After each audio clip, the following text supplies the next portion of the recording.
Welcome, everyone, to the dance floor, where life lessons are learned through the art of dance. I'm your host, Anna Harsh, and I have a very special guest with me today, Mr. Joe Nickel, a dancer, choreographer, and owner of Thrive Dance Experience. Joe, welcome to the dance floor. Hi, Anna. Thanks for having me today. It's great to be on the dance floor. Joe, how did you get interested in dance?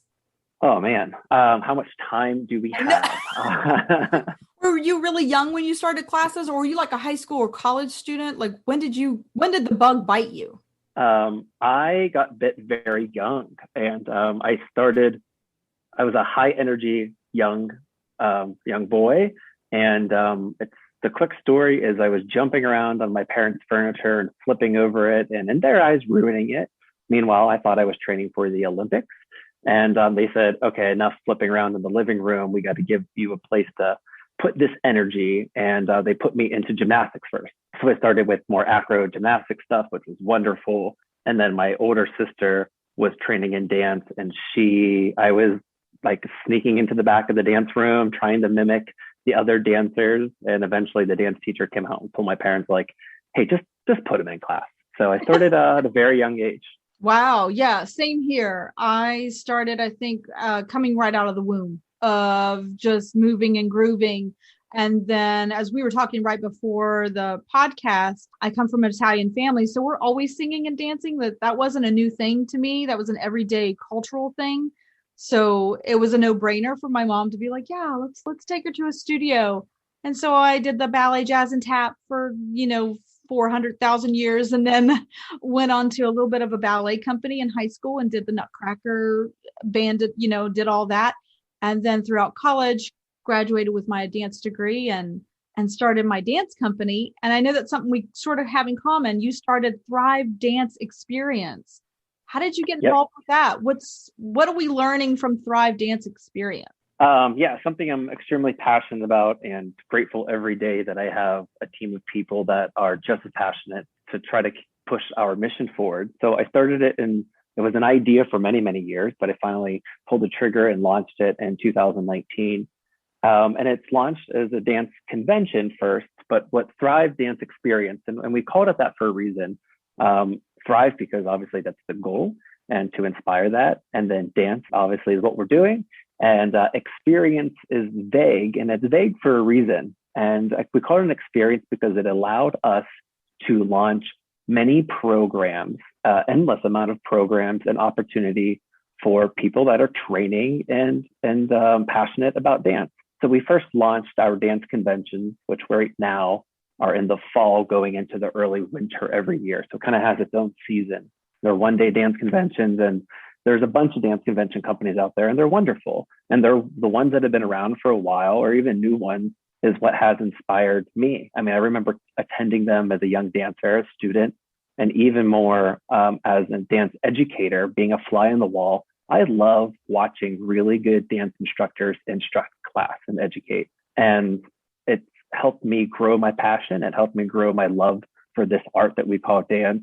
And I've learned so much by watching other teachers. And more importantly, to really answer your question, I saw the impact that these dance educators were making with one class or one day of dance or one moment, that those kids are then going to take that knowledge, inspiration, or motivation, take it back to their dance studios where they train, and become a better artist themselves, and then see what impact. So I love seeing the impact that conventions had. And it was really the driving force to launching Thrive, the conventions, and the other programs that we are rolling out. I just had Jadel Lee on, and we talked a little bit about that as well, and his dance experience and the life lessons that he's learned throughout his life that dance really brought him. And he talked about a little bit about a person that just gave him some advice and pulled him aside and said, hey, maybe you want to do this, or maybe you want to conduct yourself in this way. And that's sort of all that it takes, is that one teacher to say something or to explain a dance step, let's say, in a new light that you haven't thought about. And it really does click for you. It turns on the light bulb and shifts your thinking skills to another way. And then you're like, oh, that really clicked for me. And it really does help the student shine brighter. And then that student, like you said, goes back to their studios or companies and shines a little more light. And then everybody gets illuminated just from that one experience, like you said, which is great. And that's what we all want to do, is throw that one pebble and hope that it makes waves into the dance community. Yeah, well said. I wish I said exactly how you did. First off, Jadel's wonderful, and he's exactly what you just explained. And so are the other faculty members at Thrive. I'm very lucky to have them all there. And we all remember that. We remember when someone pulls you aside and gives you that little bit of advice. Those are special moments. And those are things that those moments are what the faculty at Thrive, because through the mission that we have, hopefully takes place. And not every kid's going to have that, but hopefully at some point, there's a moment within all those classes that you take something back that just fuels you. I love that you talked about illuminating and spreading the light, because that's what light does. I'm a big fan of, not to go on a separate path here, but I was, raised Jewish, and Hanukkah is about lighting the candles. And my favorite part of that is that a candle shares its light to another candle, but their light doesn't go out, right? And that's what we're doing. That's what teachers, that's the best way. I think that's what excites all educators, not just in dance, but any type of anything, right? Every industry that there's teachers, we're just sharing knowledge, but that doesn't make you lose your knowledge. And if you have it, why not share it? What else are you doing with it? Yeah, I think that's part of the problem maybe in the dance community, is that everybody hoards their knowledge maybe, and that we need to be open about what we do know, because maybe what you know helps me be a better teacher, and what I know can help you be a better, organizer for your Thrive experience. I think we all have gifts to share, and I think maybe the dance community could be a bigger, brighter light if we just worked together more often. Yeah. And I think that goes back to the word impact. And maybe that's not everybody's goal. I think it's a lot of educators' goal is their impact. I mean, why are you going to spend time teaching something if you don't want to make an impact? So I would assume that the shared why that educators have is making an impact. But some people, I think you're right. I think unfortunately, some people get caught up in only caring about direct impact and seeing that direct result. You have to plant those seeds, and you might never see that garden, but you have to know that there's still something worth, that there's value there. And that, like you said, you might teach me something.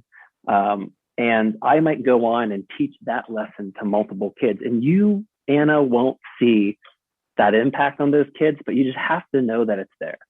And right. I think that's right. I think the peer-to-peer support and helping one another out make that impact can probably be increased in our industry. Yeah, I agree. I think we need to be seeds for each other so that we can all grow as teachers, because I know that every year I think about, well, how can I refresh my knowledge? How can I, do another skill that's going to layer my experience to teach another person? How else can I break through to the student that maybe I'm just not saying the right words, or maybe I'm not doing the right combinations, or whatever the, situation is? How can we be more seeds for each other? And I think that might be part of a studio situation. I'm not sure what your experience is, but I know that studios really are territorial to some extent and don't open up their knowledge or their workshops to cross over, to like allow their students to go to other studios to share knowledge and experiences. Maybe not every city is like that, but I did experience that throughout my growing up situation. Yeah, I think it differs. I'm learning place to place, but that does happen. And that's a struggle that dance studios have. And there's a lot of them, a lot of that are doing great things. But studios are trying to also teach young adults loyalty, which is very important. But how do you do that at the same time and still have that inter-studio collaboration? And that starts with the leadership. That starts with trust. And that starts with studio owners and directors and the dance educators showing that they trust one another across the aisle or down the street or around the corner. And if that trust is there, and if that relationship shown as an example, then the students will have that loyalty and that understanding as well. And going back to what you said, that's why I do love dance conventions. And I've been on both sides of it. I've taught students that they take that one class with that one instructor, and they come up to me and say, "Oh my gosh, Mr. Joe, did you know that if you squeeze here and then you align your hips and you pull in your ribs and you do this, that you can hold your pirouettes longer and you can do that?" And you're like, "I've been telling you this for 5 years, but it took a different teacher with a different energy to say it in a different way. And that's okay." And that's the beauty of it. And that's just one example of many of why it's important for people to train a little bit outside of studios a bit, or to Yeah. not just have one teacher. I've always had, when I had a studio in my hometown, I had it for over a decade. I always had guest artists that would come in and they're like, Miss Anna, what are you doing? I'm like, I'm taking the class with you. And they're like, what? I was like, yeah, believe it or not, we as teachers still want to take class. It's, you know, it might be like crazy for them to think about, but yes, you should always be learning. You're always growing in your industry across the board, no matter what you do for a living. I think you should always be learning and pushing yourself to be better than yesterday. And I would be like, no, I'm going to go in the back of the class and I'm going to be back here doing whatever, learning whatever it is. And I've had some great guest artists. Some of them were friends, some of them were new friends that I made. Some of them, were colleagues that I went to college with and now are teaching around the country. And they brought different aspects, different genres of dance. And I pushed my students to learn outside the box. It wasn't the typical ballet, jazz, tap, modern kind of thing. It was really, really different things. We're going to take a quick break. And when we come back, we'll talk about what those different genres were. We'll be right back with Joe Nickel.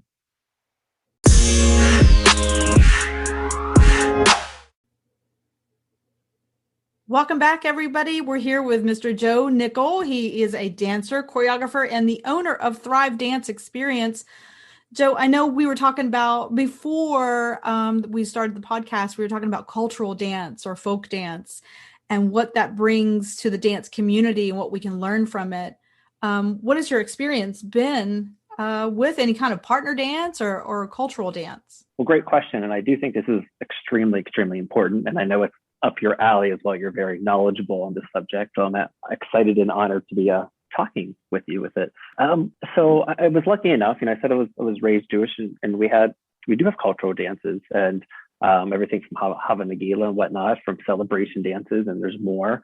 And then I was lucky enough to have childhood friends that were in Tamburitzan that danced their own nationality or ethnicity, their own cultural dances. I had friends that were in other shows and Slavic shows, and I loved going to them, and I loved seeing what they were doing. And I thought it was just so cool, and how there was a community built around that, but though open to other communities coming in, and maybe people that are not as educated or unfamiliar with these dances to see them. And I think it's really unique. And I think it's the way to get to know people and understand individuals, is understanding their culture, right?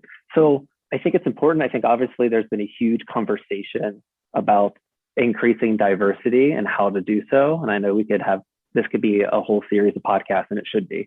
And these conversations are happening. And perhaps later on, we should just do a whole series on that period. Yeah. And there's people more knowledgeable than I am to talk about this, but I do understand the importance of that. And I think it starts with the responsibility are on dance educators. If we're speaking about dance, of course, it is. It's our job for what the curriculum is, and it's art. So there's just there's not exactly what you need to be teaching. It's art. So we can kind of figure out what that curriculum and information being passed on looks like. But it's the responsibility of the dance educators today to increase diversity in the classroom. And under that diversity umbrella of how I see it is different cultures, is cultural dance. That's a great, great way to introduce it. Well, for me, cultural dance or folk dance, worldly dance, whatever you want to call it, traditional dances from different countries allow you to experience that country without ever going to it. It allows you maybe to hear a little bit of the music and the language, and what they did for a living perhaps is told in the story through their movement.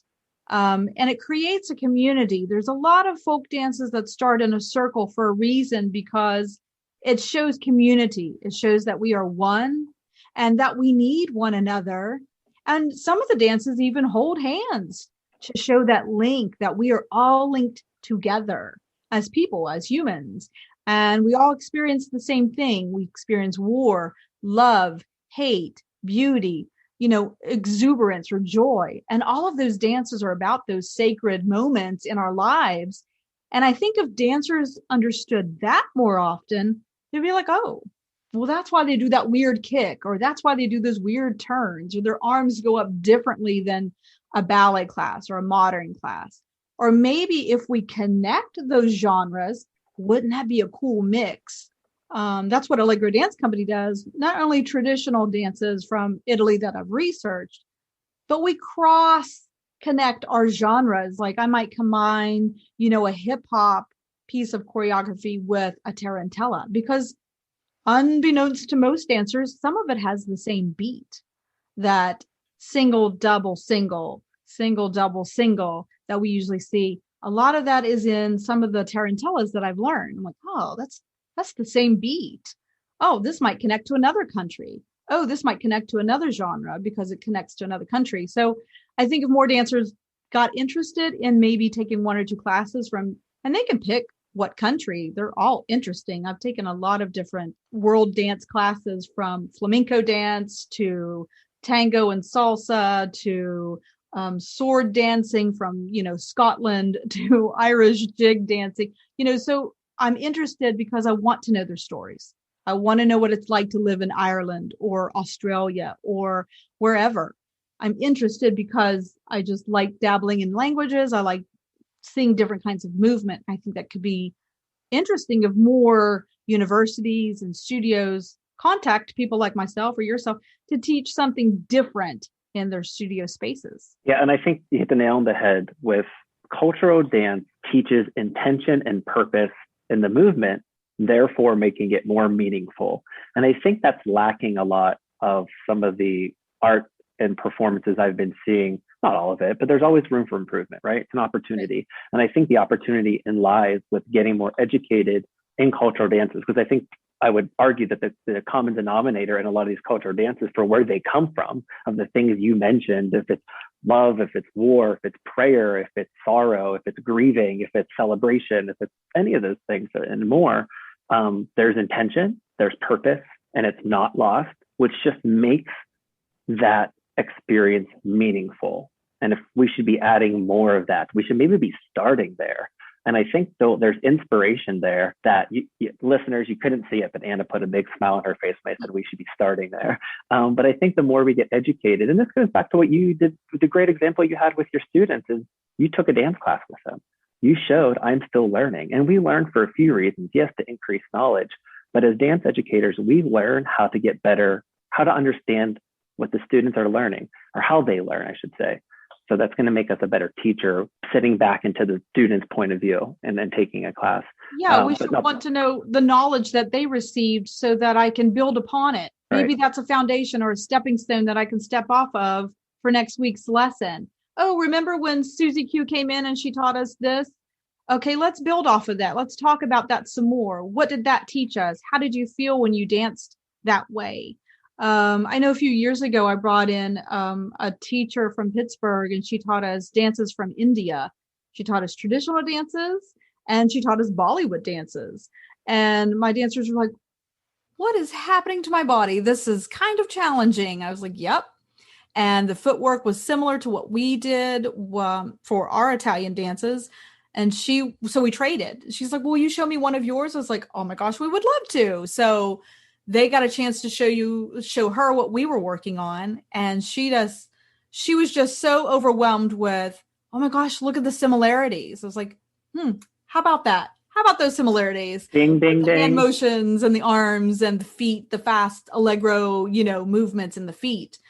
And even down to the eyes and the head and the whole thing. And I just thought, I'm in heaven. Like, I want to do this forever. And I just want to keep pushing dancers to step outside what they usually do so that their vocabulary and movement can be built just stronger and stronger. Mm-hmm. And you mentioned the word sharing, and that's perfect. That's exactly what needs to start happening.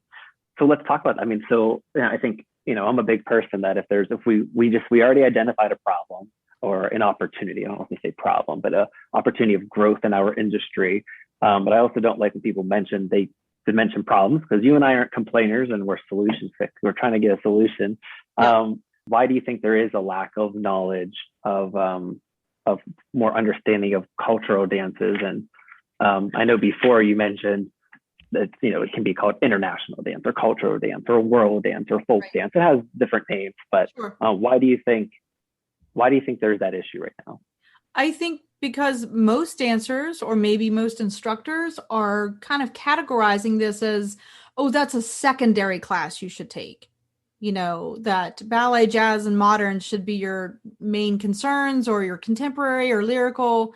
But what they don't understand is these dances that I teach or that other cultural dance teachers offer, we're showing you stories and how stories are built on movement. And that's the whole reason why dance, the art of dance experience exists, is that dance tells us a story. It shares a communicative idea from one person to another. And if the whole idea of the art form is to share knowledge or a story or a thought or a feeling, then maybe we should start with where it started from, where it came from. Different countries, before they spoke, moved, and their movement told us something. And what they told us is what they did for a living, how they felt, who they're celebrating, sending prayers, like you said before. And so I think we need to get back to the history of dance and maybe start at the very, very beginning. We moved to communicate and express thoughts and ideas. That's the whole reason why dance experience exists, the art exists, why music, that came later to accompany dancers to move differently, maybe.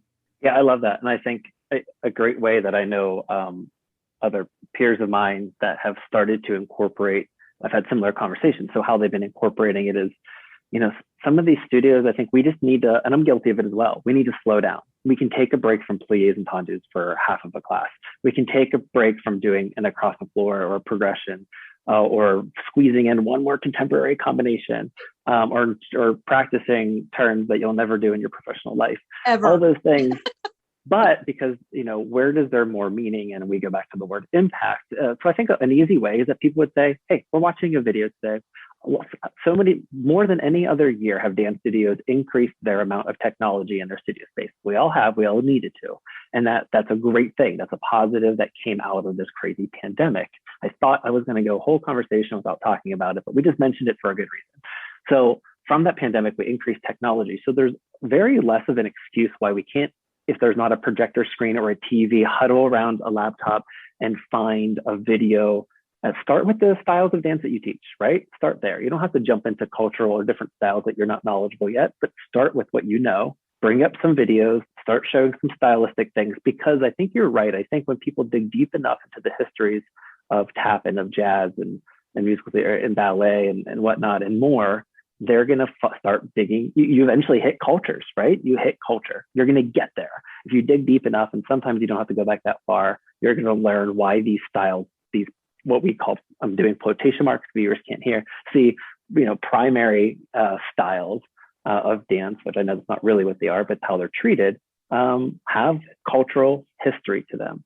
And Yeah, I think when we dig into that, then it's going to be an easier segue into more of these, folk, world, cultural, international styles that you're speaking of. Because I think educators just need to feel comfortable. When we have a fear of something, we kind of stay away from it, and we're not sure what to do with it yet. So I would say my advice, I guess, would be start talking about history of dance and the styles and genres you feel comfortable with.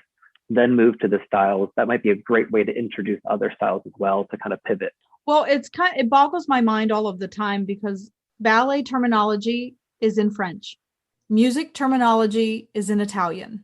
We already are introducing another culture or two every time you teach those classes. Every single time. That's not an English word.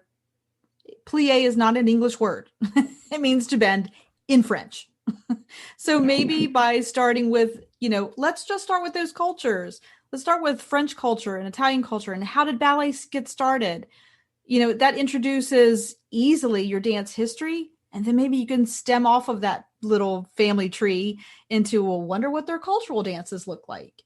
Maybe you want to introduce a waltz or something like that, or the polkas, or, just different cultural Renaissance dances even. You don't even have to go back that far. And then you can get back even further, like I do. There's dances that I know they're 2,000 or more years old that are very primitive. And that almost remind me of something Martha Graham might choreograph. Like they're convulsive, they're on the floor, they're contracting, releasing, but they're sharing that beginning stages. And then the dance evolved. And today, like for me, today the tarantella is used for wedding celebrations. That is not what it was first set out for, but it is a Hmm. celebration in some regards. So I'll leave it at that. Yeah, because I think those big milestones like weddings, people just they reflect a little deeper into their tradition, everything from the food to the music to how it's set up to the flow, if there's a prayer involved or anything like that. So I think that I would assume those cultural dances, you're right, probably didn't start at the wedding, but that's where we acknowledge the culture, right? Yeah, I agree. And everybody's always like on the dance floor going, "Oh, I don't know how to do this." Well, don't panic at that moment. Like, why do we have to wait until that moment of your wedding or your family gathering, your family events to panic about, I don't know anything about my traditions or my culture? Maybe it could start like I did, at 4 years old. I was speaking two languages, learning dances about my culture, learning how to cook those kinds of things for celebrations because it was part of your everyday. Now I get it. Not everybody really knows that deep into their culture like I do. Like my family has dated back 500 years, and there's artists every year in my family tree. So I think my DNA is like, yep, that's what we're going to be doing. But I think you can delve a little bit deeper than oh, I like dance. Well, maybe there's a reason why you like dance. Maybe it's part of your family tree, or maybe it's just something that you just love and you want to be creative. So I think we need to dig a little bit deeper. And I think studios can easily call someone like myself or someone Mm-hmm. that teaches. I do all the time. I'm like, hey, I don't know anything about this dance. Can you come in and work with my dancers? And I'm going to learn all about this. And they'll give you not only the dance traditional steps, but they'll also give you a little history and background, which is really cool to, hear about. Yeah, and I think, like we said, that there's the leaders of the dance studio. The kids are not going to take that lead, and if you, a lot of times we've learned as a, we influence these students. That's what we do. That's what we signed up for. And if we show excitement and interest, there's a good chance they'll be excited and interested. But let your older dancers, especially, get involved in this process. So maybe give them three options. Hey, we're going to dive deep and do a history video the next once a week for the next so many weeks. You guys vote. Are we going to do this or are we going to do that today? Do you want to dive into hip hop culture? Do you want to dive into, deeper, like you mentioned, into ballet and why it's French? Do you want to dive deeper into this culture? What do you want to get? Let Right. them vote on it. And then, Right. and if you don't feel comfortable enough, like you said, that's where you have to outreach. That's where you bring in the experts. They're there. Bring in people that have more experience. That's going to grow your network. That's going to be exciting because a guest teacher came in. And then the students feel involved because they help influence the curriculum, where usually they show up and you tell them what to do, or they grab the ballet bars and they get ready, which is great. But Right. it's nice to mix it up a little bit. It is nice to mix it up. Sometimes we would do, mindful Mondays, and it's just like, wait, let's take just a brain vacation today and do something different. So it's not mindless all the time. Like you said, it's Monday. It's, ballet at the bar, and we're going to pull these out. And this is where I'm, put these shoes on. I'm going to change my shoes. But, it's something different, and change it up, because the more you expand your dance movement vocabulary, the more it benefits your career. I can't tell you Mm-hmm. how much more that I've done because I do expand my dance vocabulary. Like I said, I just got a call about teaching a salsa class, and somebody else called about doing musical theater because I've done something that's up your lane, those musicals that are about these different cultures. And they're like, oh, well, Anna studied about different cultures. She can at least tap into a network, a plethora of people that could come in and help. Or if she already has knowledge on that, let's hire her. So you're going to be better off with your dance career if you know more and more and expand your dance connections. 1000%. And I mean, if you're going to an audition, you're auditioning, we'll stick with musicals for a while. You're auditioning for a show, you should do a little bit of research, right? You shouldn't just show up and stretch and throw on some, audition outfit and bring your headshot. You should learn what the show is. You should get an idea of the period it's set in. You should get an idea of the setting. You should get an idea of what the culture is. And it's just going to help you understand the show. It's going to help you perform better at the audition. It's going to help you give an understanding. And going back to what we said before, it's going to make your movements have some more meaning to it. And therefore, there's a better chance you're going to catch the person sitting on the other side of the table's eye. So it's going to help you, jumpstart your career or continue or get your next gig. And also, Chip Abbott, who's faculty of Thrive and of many other things, and he's amazing. he talks about that all the time. And I heard him recently, I think he was on a podcast or in a conversation with him, say more than you think, commercial dance especially has more cultural influence than studios, what studios are teaching right now. And it should be touched on. And I can attest to that. Professionally dancing, I've been in shows that were just cultural shows. I didn't have a strong cultural dance training, but that would have helped. Lucky enough, I still got the gigs and I still performed, and I learned so much just by doing the show. I mean, I can count numerous shows or parts of shows, and even going into ballroom and what that came from. Most if not all ballroom dancing comes culturally from somewhere, right? So it's more important. And I think we get so stuck on, not that this is a whole nother conversation, but studios that are solely focused on competition, they're looking for reward. And those competitions are rewarding certain styles of dance. And I don't mean they're favoring specific styles, but it's not driven, there's not the incentive for cultural dances to come out. And I'm not saying competitions aren't inviting of those, but they're just not set up that way. So, and again, that's not the whole world of dance either, the competition world, but that's a large part of it. And I just don't think the incentive is there or the reward is there for studios to take. They're so fearful of taking that day off and not just, like you said, having a mindless Monday. I love that idea. I think that's something I'm going to adopt and introduce to other studios, and I'll give you credit. I promise. That's fine.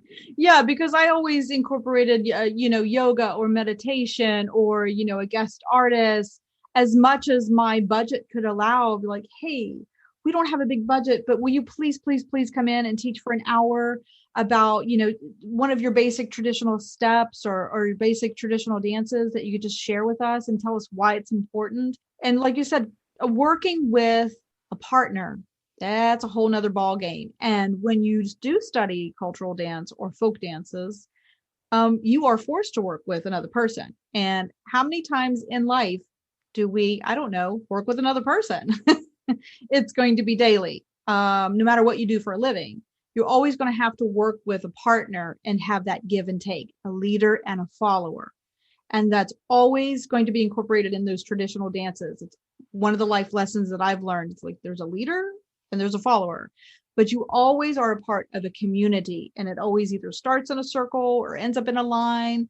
You're a part of a bigger than yourself. And that's the point, that you're telling a bigger story than just you. Mm-hmm. Yeah, I mean, hip hop culture, they start or usually end a class in a cipher in a big circle. You're right, most cultures have a big circle holding hands or going one way or in one direction, another direction. And I think when it comes to partnering, you're talking about the larger life skills learned by the art of dance. And that is one of my largest missions with whatever I'm up to and whatever I put my energy in the dance industry.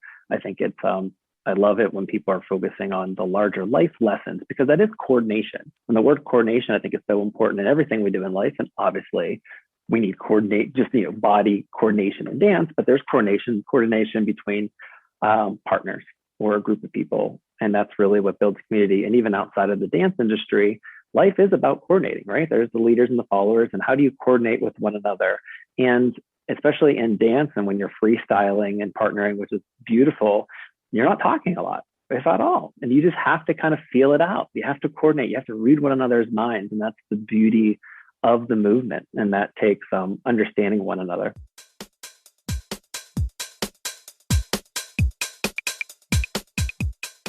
There is a very close dance that I learned just a few years ago in Italy. It's called Tamariata, and it's out of the Campania region, or those of that are listening, the Mount Vesuvius, if you know where Mount Vesuvius is, in Naples. Well, my cousin works as a volcanologist. She studies the volcano and the measurements every day. But there's a dance that looks like a battle, and it's called Tamariata, and there's variations of this dance. But they are intertwined, facing each other with their arms flailing over their head with playing castanets. And it is a give and take back and forth. And it truly looks like a conversation, if I might say so. I've watched it and then learned it, and then I was thrown into it, legit. I had a gentleman that was gracious and kind enough. None of them spoke English, but came right at me like, coming at me with his arms, with the castanets and trudging his legs back and forth. And all I could do was do the same step, but go backwards. So it was an instant conversation. I learned instantaneously, this is how you do the step. So it's just different. They learn the steps differently. They aren't broken down like, okay, let's do count on five. Like, no. It does have a rhythm, it does have a beat, but it's every step is intentional, if that makes sense. And there is that improvisation for some of these dances, and they do have a vocabulary of movement, but they're not in a specific order. It's about a conversation. And I think if more people took classes like that, it would almost be like a communication course that you would learn how to communicate with someone at work without saying a word. And that's what we dancers do. We communicate without saying a word. And I talk about that a lot with my musical students is how can we keep the story going and perpetuate it forward with this movement? Does this movement help the story get told a little further? Or is it just like, hey, I'm going to do these flutte pirouettes for no reason? We need to know why. I know they get flustered with me, but I'm like, why are we coming from there? Why are we coming from stage left? What is over in stage left? Where did you come from? Where are you going? Yes, absolutely. So, all of those things are life lessons that we learn from dance, but especially traditional dance. Get those stories told and know the why. And like you were talking about earlier, what is the impact that it will have if you learn them? Mm-hmm. Does it make an impact on yourself, your career? Better yet, does it impact your community around you? How can it impact the community around you? If you understand a culture a little bit more, maybe you're not so inclined to break that culture down in public. So I think we as dancers, we have a bigger job than we probably know because we don't talk, we do things by action. And I think we need to take more actions and showcase this in a different light. Call those dance studios, call those universities, call those community colleges. There's no reason that history class can't take a break, shut their books, and learn the history in a different way. Amen to that. I was just thinking about that of how, it's a great way to kind of keep the arts in K through 12, understanding the history and understanding what else they're learning. And you could come at learning cultural history from a different direction. You can start with dance. That could be the beginning of it, but it could lead to other things. The whole conversation doesn't have to be dance, right, but it can start from there. And a lot can be learned. We learn so much from the arts, don't we? Music, dance, all of those things that we practice every day, but we learn mathematics. I call it dance math. We count from 5 to 8, but those rhythms teach us a lot of calculations, and, creating those formations on stage is all very calculated. How we set up dancers in space and why. There's a reason why we come from stage left or right. All of that makes a difference to the audience's point of view to get our stories across. At least as choreographers, I hope so. Right, absolutely. And then translating that and so that the performers understand the intention of that, right? Or why the lighting is set this way, or how we're changing the moods, how we're toying with emotions. And I think you're right. It's all about communicating. And the more we understand one another, which is we have history and culture, beneath us, the more we understand that, the better people we're going to be to one another, and the better understanding we're going to have, and the better people we're going to be, and the better impact you're going to be able to make. But it's going to take a lot of people to change what we're talking about today. I agree. We need more people in our dance community to join hands, figuratively, maybe physically, and come together, and just say, hey, how can we help each other? What can you bring to the table to eat? We all have food to share. So why can't we just sit at the same table and share a meal and discuss, hey, I don't know how to teach this, or I'm struggling with this. How do you do it? And maybe somebody has the answer at that table. Yeah, and I think it's how can we be, and how can I help you help me? How can I be an extension of your team? How can you be an extension of my team? I think there are people like we talked about a little bit ago, there becomes this territorial thing, and we have to knock those walls down and trust one another. And if somebody had a bad experience, I'm sorry for it, but you have to know that there's good experiences out there, and not to be fearful of that. And we're waiting for you. Like I always say, the dance floor is open. I'm here. There's no one up front. And, when you're taking class, there's no one up front with me. Feel free to come on down and get a front row view of what dance looks like for real. Joe, you're amazing. I really appreciate you being here today. And I love that you called it Thrive Dance Experience because I think that's our goal is to thrive out here, right? And I think we can't thrive without each other. Yeah, and we need to help one another do that. I think that's the biggest takeaway is going out there. You're going to be able to achieve your own goals if you really help people achieve their goals. Like I 100% believe that. And it's about, I always speak at our conventions that dance unites us. And our hashtag, our kind of motto is together we thrive. I Amen mean, to that. that's what Clap, it is. clap, clap. Yeah. So, I mean, I think it's important. I think people have to be brave. I think people have to, like you said, get to the front of the classroom a little bit, be brave, but also share that space, right? Don't hog that space up front. Share But that if you're going to space. get up there, We can yeah. rotate those lines, right? We can rotate those lines. Come on.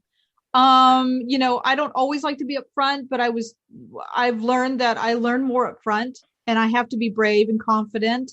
I've taken lots of classes throughout different places across the United States and then some, and thrown myself into places that I'm like, gosh, I have no place being up front, but I'm going to do it. But I've learned from that. And the teacher really experienced something different by having a student being brave enough to come up front. And I always tell them, look, I don't know what I'm doing. I'm hoping you can guide me. you know. Yeah, and I think that's important. I think I've been really focusing on bravery and patience. And I think the two don't typically get said all the time, but at the same time, but they go hand in hand. And I think that you're not brave unless you're in the moment practicing being brave.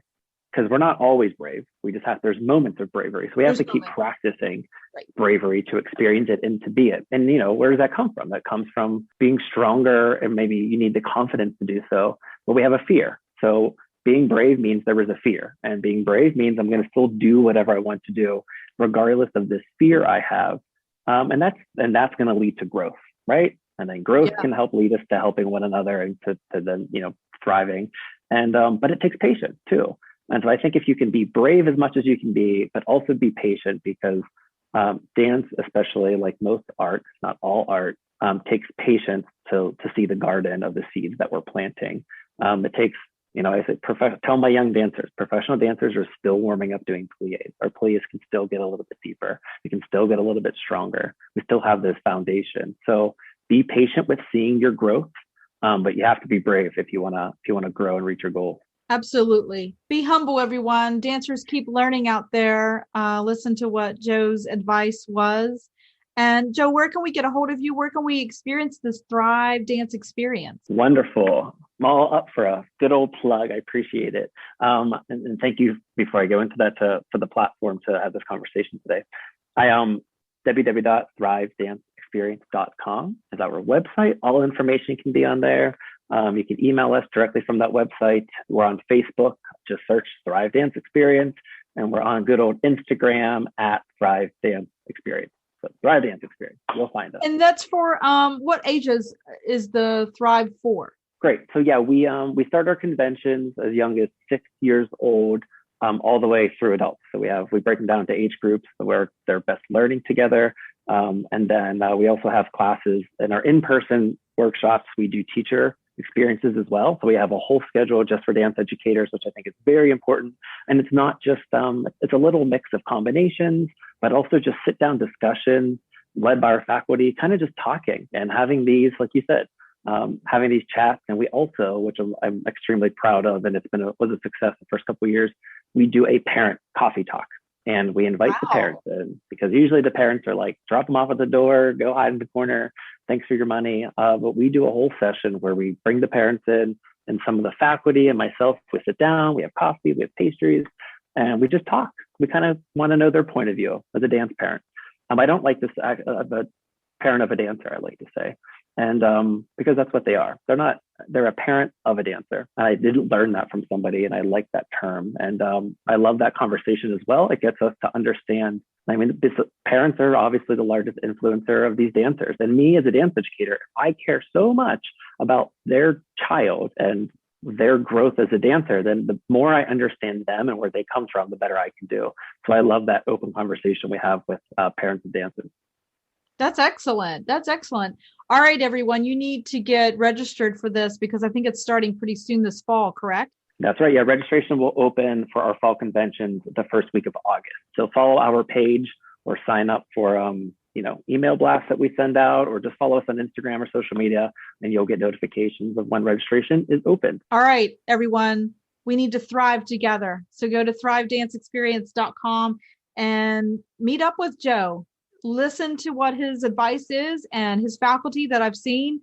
And we've had one of his faculty members on the podcast, and wow, they're amazing. And I think you're going to learn so much. I'm thinking about coming myself to the first one or so. I think it's near me. So I'm going to see if I can get registered and take that day off and come and dance and play with you guys as well. Thanks so much, Joe, for joining us today on the dance floor. And if you want more information on Allegro Dance Company, don't forget to go to allegrodancecompany.net and like, share, and subscribe to the podcast. I'm your host, Anna Harsh. And until next time, keep dancing and moving on the dance floor.